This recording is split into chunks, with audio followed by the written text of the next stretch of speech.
My name is Dukes, son of Chief Agunta the Magnificent, the man who built his first empire before he even turned 21. In our village, people say I was born with a golden spoon. That's a lie. I was born with the entire gold set. They say when you're born with a golden spoon, you don't learn how to chew properly. Hey, quick pause. If you're enjoying the story, make sure to subscribe to the channel, like this video, and turn on the notification bell so you never miss more tales like this. And don't forget, drop your thoughts in the comments. We'd love to hear what you think. I wasn't born with one spoon. I was born into golden furniture, diamond plates, and a life that was wrapped in velvet before I even knew how to spell my own name. In our village, they called my father the Kingmaker because when he sneezed, the economy caught a cold. Growing up, I was the center of the world. People didn't look at me, they admired me. I never wore clothes twice. I had shoes for every mood. If I said I liked something, it appeared. If I hated it, it disappeared faster than a lizard on hot cement. I didn't walk on the ground. I walked on polished marble floors, even when I was outside. My mum? Oh, that woman would fight the devil himself if I as much as coughed. She once fired a cook because my breakfast came 5 minutes late. My dad? He never said no. Not once.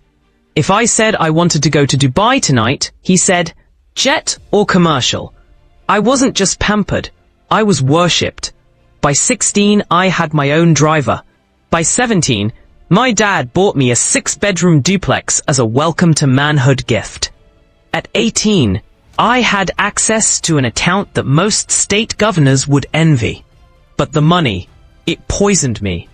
At first, I thought it was just enjoyment. I was young. I was free. I wanted to experience life. But what I really became was a monster of materialism. I didn't just spend money. I disrespected it. If you said hello, I'd buy you a wristwatch. If you walked with me for 1 hour, you'd get new shoes. I gave phones to strangers, dashed cars to loyal friends, and paid for people's dates even when they didn't know me. I was addicted, not to drugs, but to validation. I wanted to be seen, felt, feared, and followed. And I was. In fact, the entire village followed me like a parade. And then there were the girls. Let me tell you something. There's a way money turns a man into a magnet. Not because of who you are, but because of what you can give. Girls danced around me like moths to fire. Not one, not two. All types. The shy ones, the bold ones. Even the ones who used to insult me when I was in primary school. They now called me Daddy Dukes. I once gave a girl a brand new car just because she said, I like your haircut. But behind those smiles, behind those soft touches and sweet voices, I didn't realize I was being hunted. Not with knives, but with desire. Desire for what I had, not who I was. I became their ATM, a walking wallet. And worse, I loved it. I embraced the attention, like a fool, because in my head, I was untouchable. I had money. I had clout. I had power. But what I didn't have was sense. And that foolishness, that blindness caused by luxury, it was the beginning of the storm I never saw coming. Even in church, I couldn't breathe like a normal person. Whenever I entered, they didn't see Dukes the soul. They saw Dukes the sponsor. They didn't pray for me, they priced me. If I sat down, 3 different pastors would receive visions about what I should give next. Brother Dukes, the Lord says the youth wing needs new drums. Maybe $3,000. Brother Dukes, we are trusting God for new microphones, and he showed me your name in the dream. Dream? Every Sunday, they dreamed about my bank account. I was only 18, but they treated me like an oil company. One pastor even told me, The Lord says you will build the next branch of this church before the end of this month. Just like that. No budget meeting, no plan, just faith and my foolish generosity. So I gave like an unwise king. Church chairs, Bibles for everyone, cement, generators, painted the whole building. And they thanked me for one Sunday. By the next week, they came with new bills. Sometimes after service, they wouldn't let me leave. I called it holy hijack. They'd surround me like bodyguards, except I was the one being robbed spiritually. Brother Jukes, can we talk to you? It's just a small $50,000 need. One day, I told a deacon, I've already given enough this month. He looked me dead in the eye and said, Are you not the son of Chief Agunta? What is money to you? That one scattered my brain, because that's how they saw me. Not as a soul, not as a young man, but as a bottomless pit of money. And the worst part? I fed their hunger. I made it worse. But while I was being celebrated by the village, while the choir was singing my name, and mothers were praying that their daughters marry me, my father was breaking inside. Chief Agunta, the man who beat poverty like a drum, he watched me destroy the empire he built, and he said nothing. Not because he didn't care, but because he loved me too much to fight me. I still remember those nights. He'd sit quietly by his favorite palm tree, staring at nothing, holding his phone like he wanted to call someone, but didn't. Sometimes I'd see his eyes wet, but he'd wipe it before I could ask. He was a lion, but I made him feel powerless. One evening, he tried. Just once. He said, Dukes, money is like fire. It warms you or burns you, depending on how you handle it. I laughed. I told him, Daddy, I'm the fireman. I know what I'm doing. He looked at me long and hard, then said, Even firemen die in fire. He stood up and walked away. That was the last warning he ever gave me. After that, he kept quiet. He stopped trying. He just watched as I turned our family name into a public wallet. He watched me buy cars for men who didn't know my birthday. He watched me sponsor people who never even looked him in the eye. He watched me pour water into baskets and call it blessing. But still, he never shouted, never scolded, never called a family meeting. Why? Because love can make a strong man silent. But the silence was killing him. By the time I realized what I had done, it was already too late. It was a Tuesday. A stupid Tuesday. I had just returned from a party with some friends, high on ego, not on drugs, yet. One of them had left a pack of imported cigarettes in my car. I looked at it, turned it in my hand, and thought, why not? I was 18, rich, free, and already above every law I knew. So I lit it, right there, in my father's sitting room. I didn't know he was standing behind me. I didn't hear his footsteps. I didn't feel his presence. But I felt the silence. That thick, heavy silence. Like when a lion walks into a chicken coop. Dukes, what is that? I smiled. I thought it was funny. I said, Relax, Daddy. It's just a little something to chill. He didn't blink. He just walked toward me slowly. Each step like judgment itself. He took the cigarette from my hand, looked at it, crushed it on the marble floor with his bare fingers. Then he looked at me. No shouting, no slap, but what he said, it tore through my pride like a machete through banana stem. I built this house with blood, not ashes. You will not turn it into a shrine of foolishness. Daddy, it's just a smoke. It's legal. I'm a man now. He leaned forward.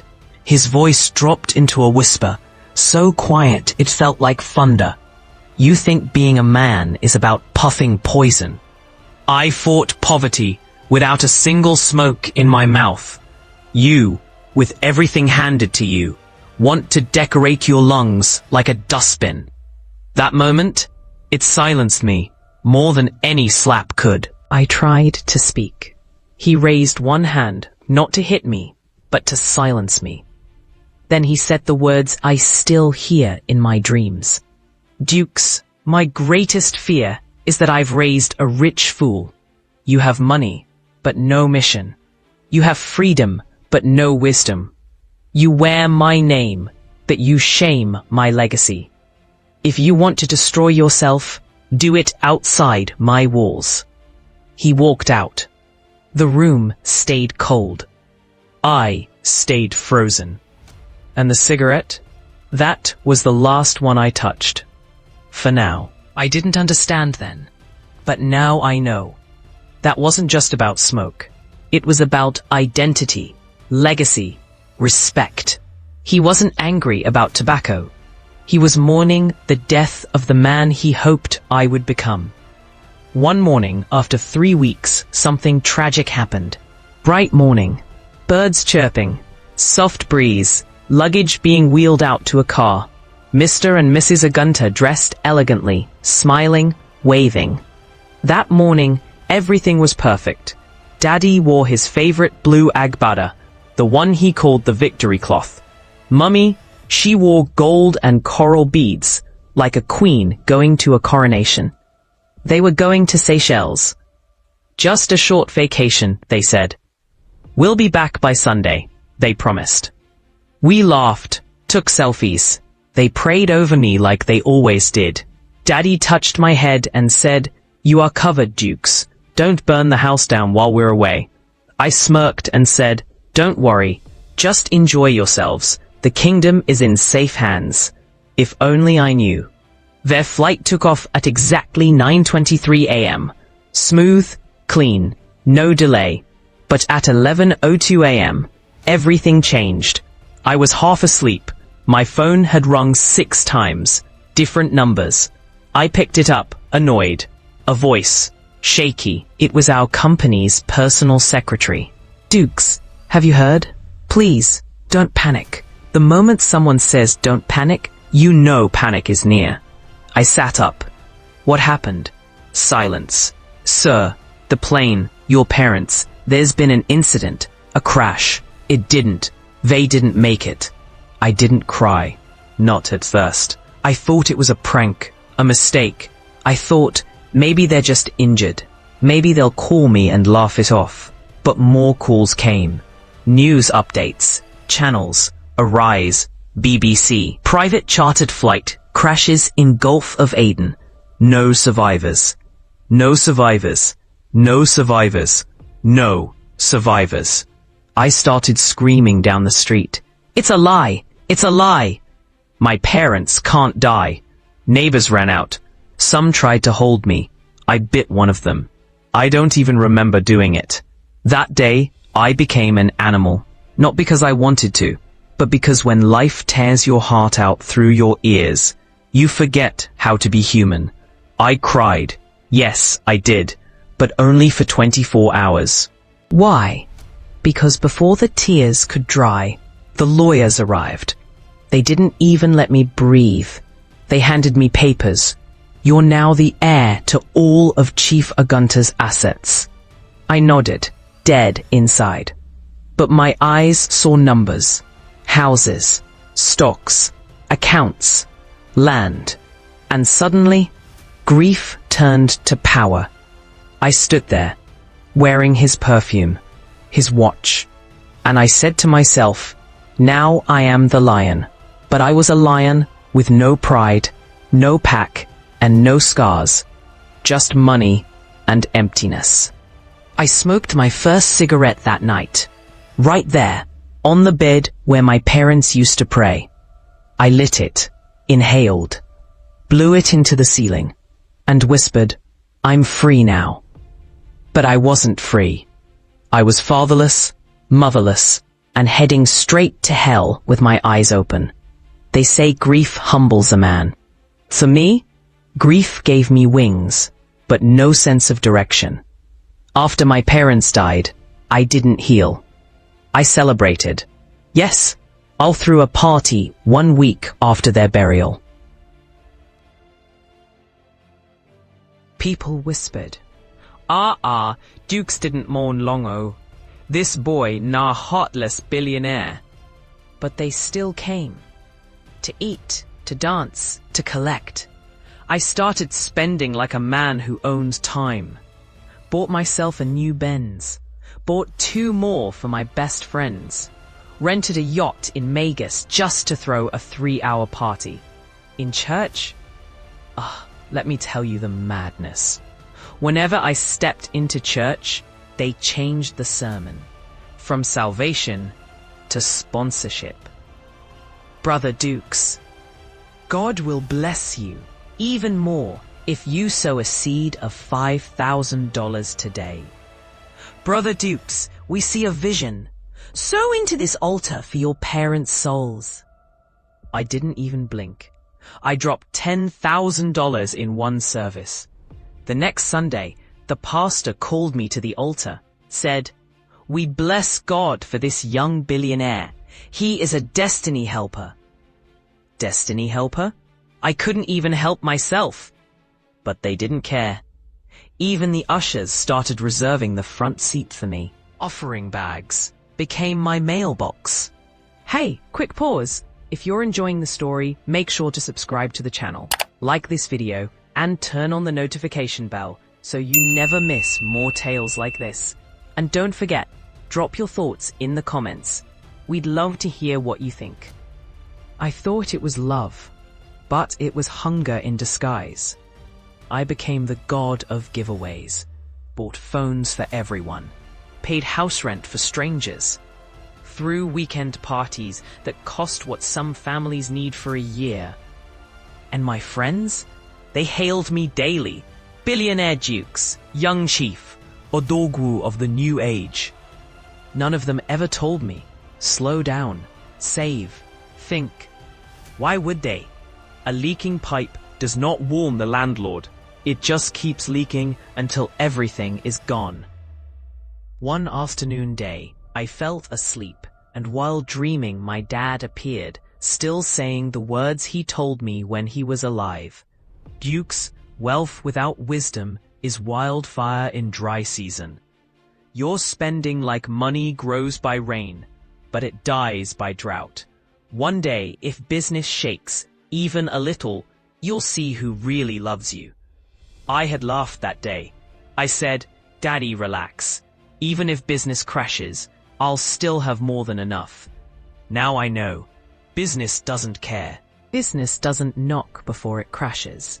It collapses like thunder at midnight. I went on living my life the way it pleases me. 3 days has gone by. I was inside, relaxing as usual. Unexpectedly, I heard a knock on the door. That day started like any other. Hangover. Perfume still thick in the air. My phone had 39 unread messages. All party invites. All requests for money. I was still wearing my gold robe. I had no idea the world I knew was about to burn. The day destruction arrived. It didn't wear black. It wore suits, black cars, clipboards, ballpoint pens. It wasn't death that knocked. It was the bank.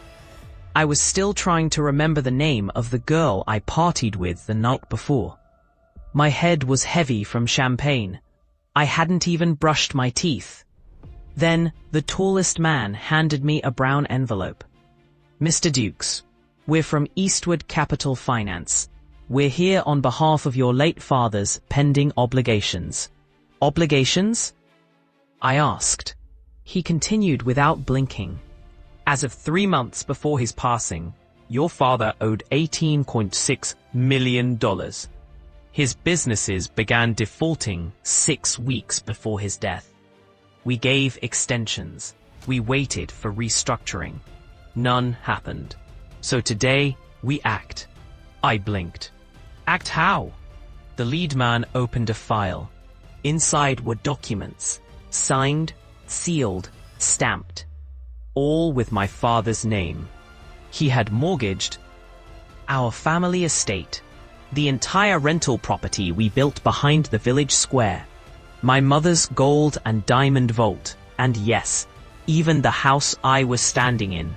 That day I found out. I wasn't rich. I was just a caretaker of a throne built on borrowed time. I told them there must be a mistake. I asked for a lawyer. I told them I would talk to my accountant. The man in the middle smiled like he'd heard it all before. Mr. Jukes, your father defaulted on the third extension. Clause 16 states clearly, if the loan isn't serviced within 90 days of death, assets are to be liquidated. You are standing on bank property now. I said, you can't do this. This is my family home. He responded without emotion. This is the bank's recovery process. We're just following the agreement your father signed. I tried to call someone, anyone, but that's when I realized I didn't have anyone anymore. All the lawyers were my father's friends. All the accountants had already disappeared. I checked my account balances, $90.57, from once having $2 million at a time, from giving friends $5,000 as tips, from buying bottles of Louis XIII in clubs. I had less than $100 to my name. They gave me 1 week. You have 7 days to vacate and remove personal items. The property officially reverts to the bank in 168 hours. The next morning, they came with yellow eviction stickers and auction flyers. My father's name was now printed in faded font. Auction of properties belonging to late Chief Agunta. Debt recovery process. That flyer was shared across town. I became a mockery. They took everything. The antique furniture my dad collected from South Africa. My mum's Italian chandeliers. The paintings we brought from Ghana. The grand piano in the lounge we never played. They even listed the swimming pool pump as recoverable asset. The home where I grew up, where my parents once danced under the moonlight, became a list of things to be priced and sold. I begged. I said, please, give me 2 more weeks. I can figure something out. They said, you had 90 days. Now we have buyers waiting. We've already booked the moving trucks. I called old friends. None picked. I messaged my pastor. He read it, didn't reply. Even the girl I once gave a $2,000 iPhone, she blocked me. I was still wearing my father's robe, a dusty gold-trimmed one. It smelled like him. I didn't want to leave. The auctioneer looked at me. Sir, you need to be out by noon. We have buyers coming by 2 p.m. I looked around. The house that once hosted presidents, governors, and kings now had cobwebs in the corners. No music, no laughter, just me, my shame, and the sound of chairs being dragged across tiles. That's the day I died. Not physically, but the version of me who believed that money was eternal. That man died. After I got kicked out, I didn't go to a hotel. I couldn't even afford a plate of food. That night, I slept in a friend's boys' quarters. Or should I say, I thought he was a friend. Capo was one of the boys I bought a car for, a 2022 Lexus. He used to call me Chairman Dukes. Now, he sounded all brotherly and spiritual. Bro, I know what you're going through is tough. Let's work together. There's this investment platform I joined. If we put in just 5,000, you'll make 20,000 in a month. It's real, I'm telling you as blood.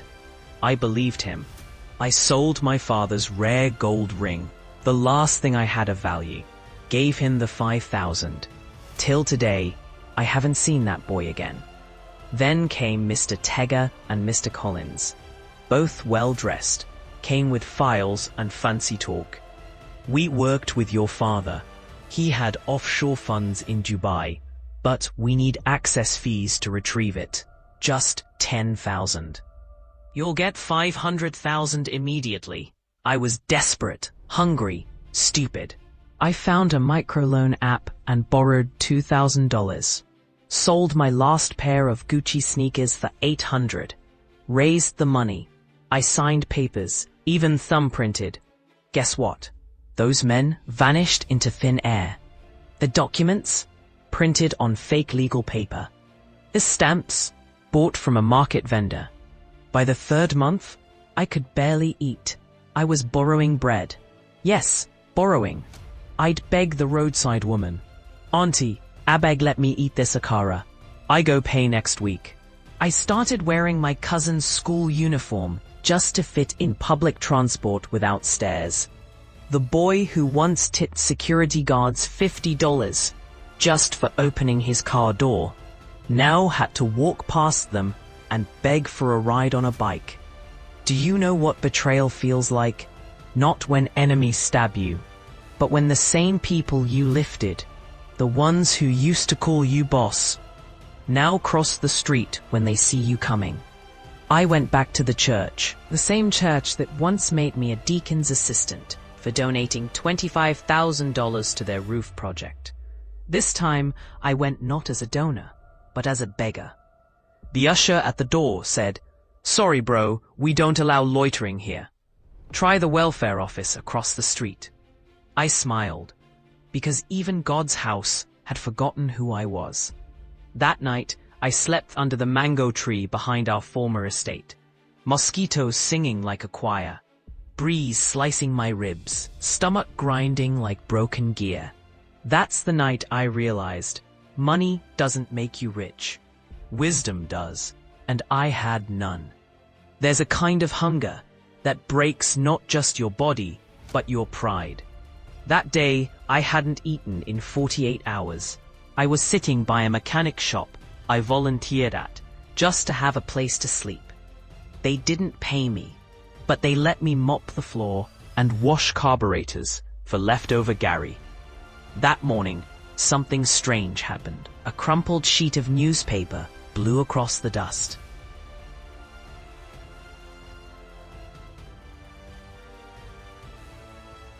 A crumpled sheet of newspaper blew across the dusty ground. I was about to toss it in the bin. Then I saw it. A bold headline in red. Small-scale importation. Learn to make $1,000 monthly with just a smartphone. At first I laughed. Me? Importation? I didn't even have shoes. But something pulled me. There was a number written below. An address, too. Training every Saturday. Limited slots available. It was a Friday. I ran to the nearby beer parlor. Met a man I once bought drinks for. "Chen and Dupes," he said jokingly. He didn't know the name haunted me now. I begged him for just $2 to get to the venue. He mocked me for 5 minutes straight. But in the end, he gave me. That $2 would become the seed that changed my life. I entered the room late. I wore bathroom slickers. My shirt had a hole in the back. I was the oldest person there. But I sat down and I listened. For the first time in years, I shut up and learned. Hey, quick pause. If you're enjoying the story, make sure to subscribe to the channel, like this video, and turn on the notification bell so you never miss more tales like this. And don't forget, drop your thoughts in the comments. We'd love to hear what you think. The trainer spoke about buying items on Chinese websites for 50 cents, shipping to Nigeria or Ghana for cheap, using WhatsApp to resell at 10 times the price. He showed screenshots, real orders, payment proofs. He ended by saying, "This knowledge won't make you a millionaire overnight, but it can get you out of the mud if you're ready to suffer first." I stood up and clapped. That night, I borrowed a friend's phone. I used a cyber cafe to register an AliExpress account. I ordered 10 phone pouches for 30 cents each, 5 smartwatches at $2 each, 20 magic slimming teas for $1.50. Shipping took 28 days. I waited every day like a child waiting for his father to return from war. When the package came, my hands were shaking. It was like holding gold. I walked from shop to shop in the market, pitching. Some insulted me. One woman said, "Why should I buy from a former rich boy who couldn't keep his inheritance?" But by evening, I sold all. I made $87 profit. It wasn't much, but it felt like $1 billion to a man who hadn't touched real money in months. From then on, I entered full grind mode. I worked as a loader in the day, watched importation YouTube videos at night, learned packaging tricks, took online mini courses, sold on WhatsApp status and Facebook Marketplace. Every dollar I earned went back in. No club, no drinks, no girls. Not again. By the third month, I had 2 regular customers, a courier contact who gave me discounts, $280 in savings, and my first second-hand laptop bought from a pawn shop. My orders doubled, my confidence tripled, and my mindset, it transformed completely. I used to chase status. Now I chased systems. I used to spend to show off. Now I'll save like a squirrel before winter. And this is where my journey to the University of Stingy Men truly began. Not from riches, but from rock bottom. They thought I was finished. They thought I would crawl back to the streets and beg. But they didn't understand something. Poverty baptizes a man. It either breaks him or rebuilds him into a beast. And I chose to become a different kind of monster. Within 6 months, I wasn't just importing for resale. I was importing for retailers. I had learned how to use PayPal and dollar cards like a pro. How to manipulate product listings for better conversions. How to ship in bulk, not pieces. How to use Google Sheets to track every cent. My network expanded. Soon, small vendors were calling me. "Oga Dukes, you fit help me bring 200 units this month?" I started charging importation consultation fees, $50 per session. And guess what? People paid, because I delivered. Scene, the first big paycheck, month 9. I got a payment of $3,500 from a bulk sunglasses import for a store in Ibadan. When the alert hit, I didn't shout. I didn't smile. I just sat still for 5 minutes. Then I whispered to myself, "This money no-go here story. Every dollar must explain itself before I spend it." That day, I made a vow. Never again will I be reckless with wealth. Everything changed about me. I wore plain black t-shirts and jeans, same outfit daily. I cooked at home. No more restaurant flexing. I walked instead of taking rides. Even when I could afford 10 cars, people mocked me. "Dukes, why you day live like refugee? Omo, you stingy past graveyard." But I didn't care, because now I understood the world. They don't love you. They love your money. Those same girls who once called me Daddy Dukes started sending me DMs. "Hey, long time, just checking on you. Miss those days." I left them on read. Old church leaders who ignored me when I begged for help now sent me building fund requests. I blocked their numbers. The fake business partners? Oh, I tracked them through mutual friend.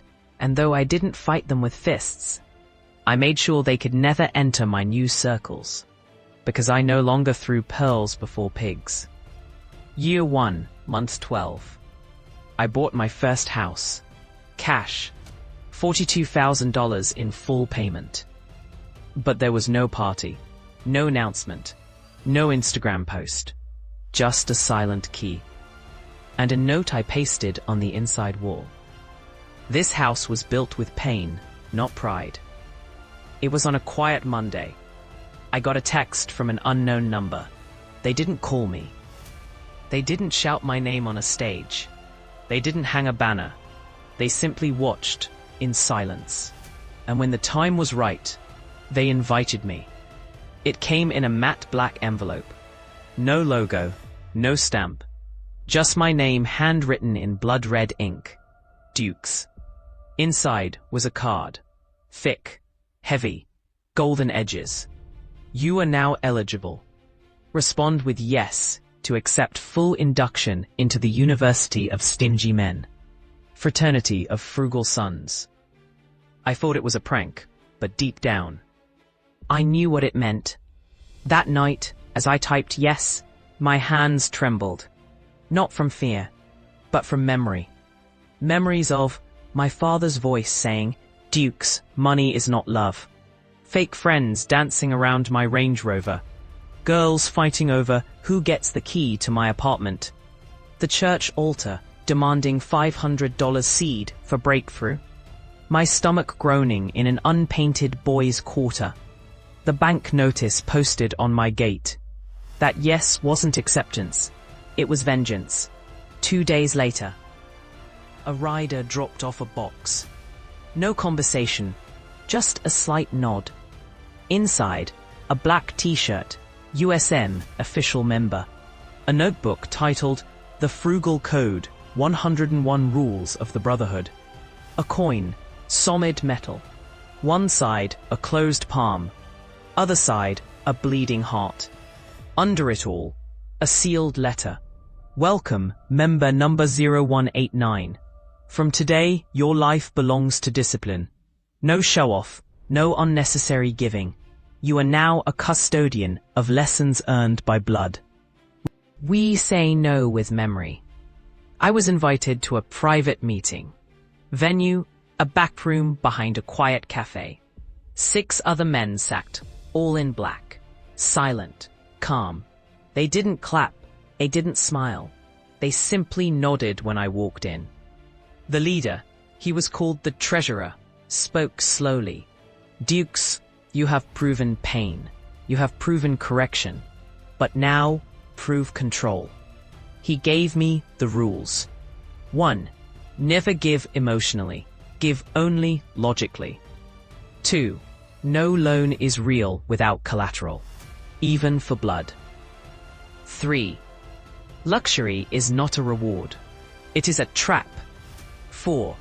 If a woman's love depends on your wallet, send her to customer care. 5. Silence is wealth. Flexing is poverty in disguise. 6.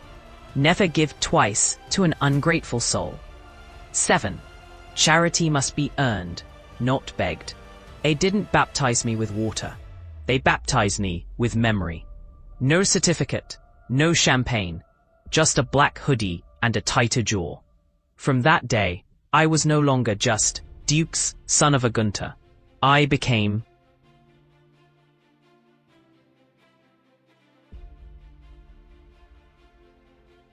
Dukes of Discipline, custodian of controlled kindness, graduate of the University of Stingy Men. A beggar asked me for $5. I gave $1 and said, "You must learn to stretch small blessings." An ex called crying about rent.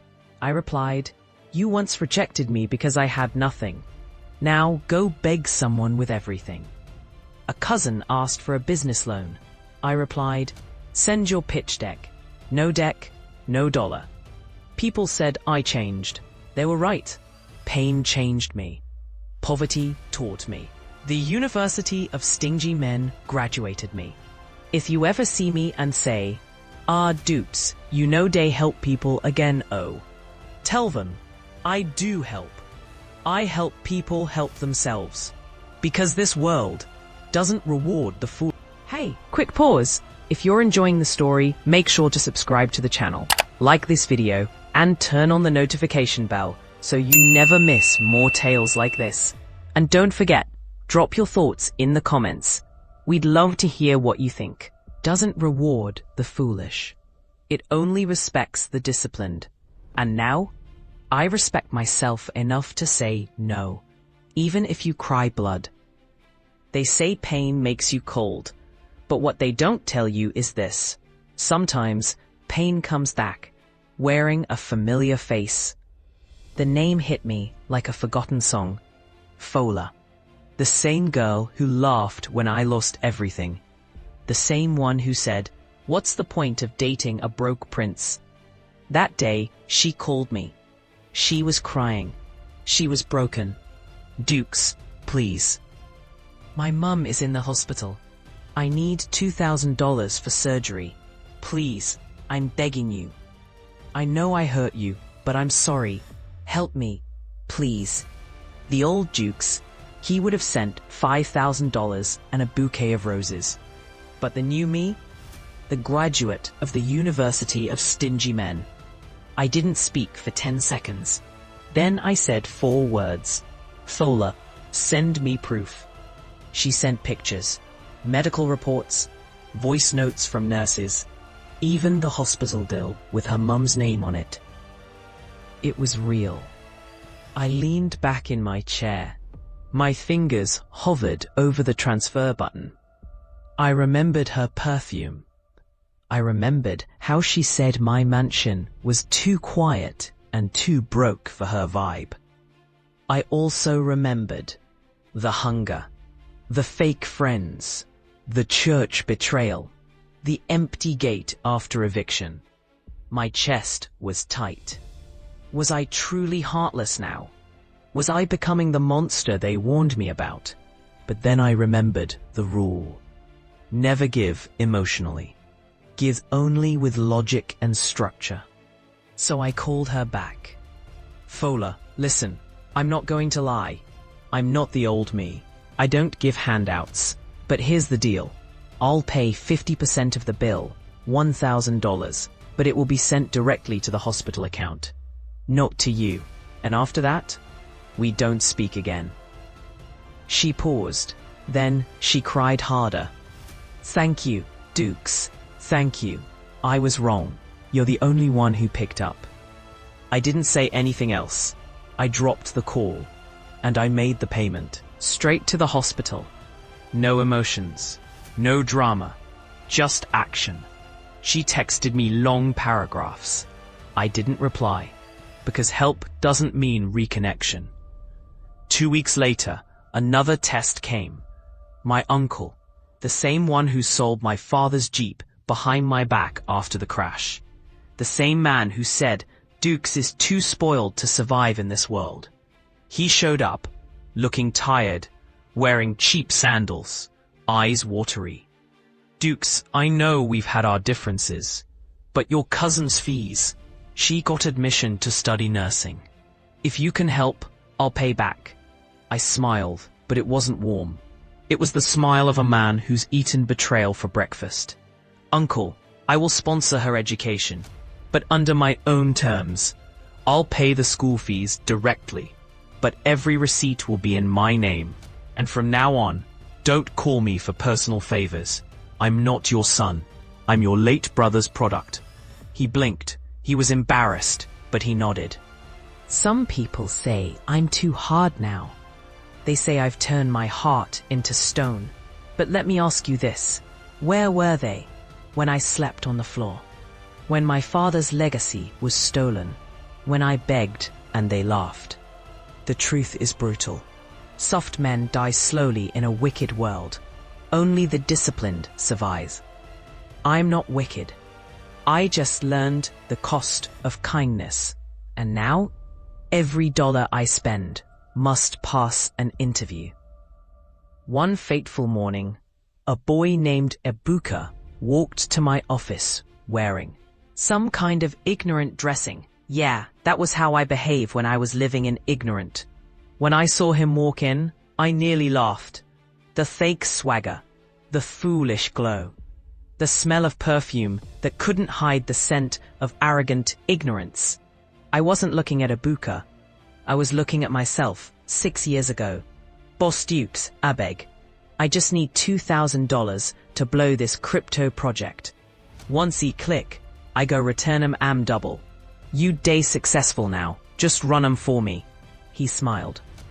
He smiled like he thought I'd be impressed. He didn't know I buried that version of me in a wooden box and left it beside my parents' grave. I looked him dead in the eye. You want to succeed?